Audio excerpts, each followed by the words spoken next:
上個月珠海靜雞雞做咗件大事，珠海住建局專程赴香港開會，唔好誤會，佢哋唔係去珠海去推廣珠海旅遊，而係親身落實珠海搶人才。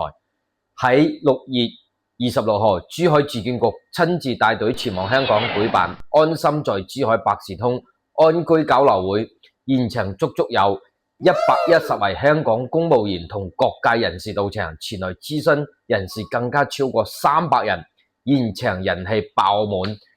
講老實啲，香港朋友陸續揀喺珠海定居買樓，絕對唔係簡單係情迷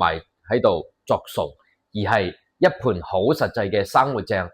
同樣嘅二線喺香港只可以住細單位，落嚟珠海就可以入住海景單位，呢筆數任何人都識得計。自從港車北上、熱車南下政策持續優化深化之後，香港同珠海兩地嘅時空距離進一步拉近。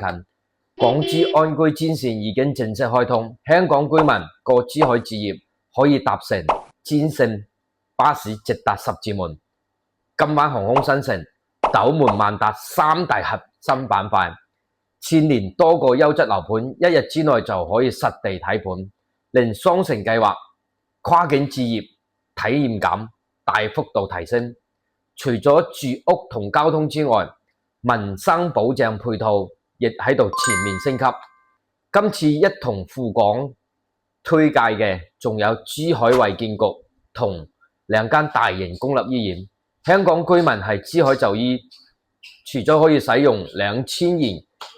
港紙嘅長者醫療券之外，更加打通咗跨境雙保支付通道，真正做到勿需墊付少走手續、快速結算嘅醫療服務。其實一般人才揀定居地，最緊要不外乎3件事：小朋友可以安心讀書，長者可以便捷睇病，自己可以穩定工作。珠海一一安排妥當。今次珠海主動走出去，釋放咗一個清晰嘅信息：呢座城市唔會再係被動等候人才落戶，而係主動出擊，用心留住人才。港珠澳大橋暢通，跨境巴士陸續開通，各項利好政策落地，醫療配套全面對接。珠海從來都唔係得個口號，而係準備一套成熟可靠嘅雙城生活延展方案。講到底，珠海無論喺醫療養老度假，抑或係置業安家，都真正做到低成本、高素質。歡迎大家評論區